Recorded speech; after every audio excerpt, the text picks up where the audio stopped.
Amanda Serrano and Heather Hardy had fans on their feet in Dallas on Saturday night.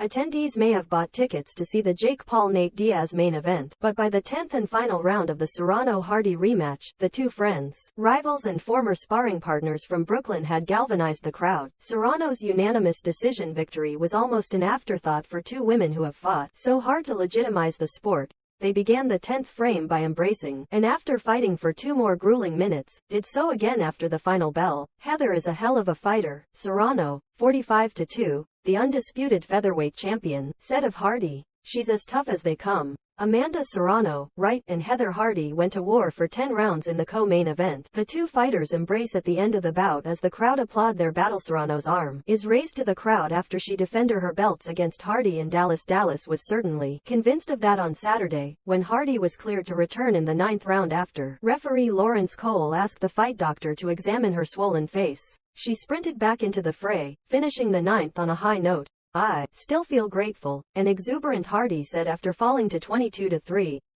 "I'm probably gonna cry." Both fighters were active early, with Serrano landing the stronger of the punches, including one particularly good left on a break from Cole. Serrano was even better in the 3rd, pushing the tempo and scoring several strong lefts to the face. Hardy had her moments along the way, some counters, bodywork, and a few impressive combinations. But Hardy has never been known for her defense, and for all of her toughness, she was taking more abuse than she was delivering. While Serrano connected on an average of 28 punches over the first 6 rounds, Hardy mustered only 15, landing 42% of her attempts compared to Serrano's 51.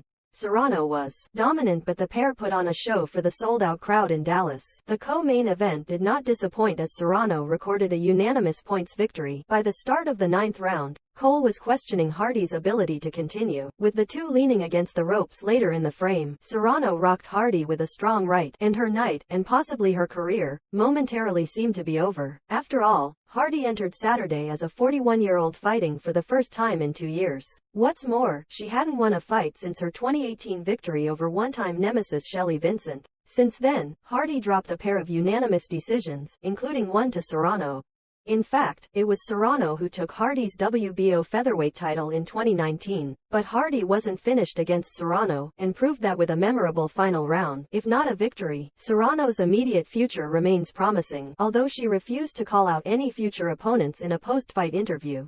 Serrano, left, and Hardy clash heads during the fight at American Airlines Center in Texas. Serrano takes the applause of the sold-out crowd after winning the fight against her friend. The 34-year-old continues to expand her options beyond boxing, where she already ranks as one of the highest earners among women. Saturday's headliner, Jake Paul, promoted her April 2022 bout with Katie Taylor in a main event at New York's famed Madison Square Garden, where both fighters earned 7-figure paydays. Now she's joined the Paul-aligned Pro Fighters League, where she hopes to continue her fledgling MMA career. But Serrano's first love is boxing, and popularizing the women's side of the sport. And on Saturday in Dallas, both she and Hardy did just that. "Women have fans too," Serrano exclaimed before exiting the ring.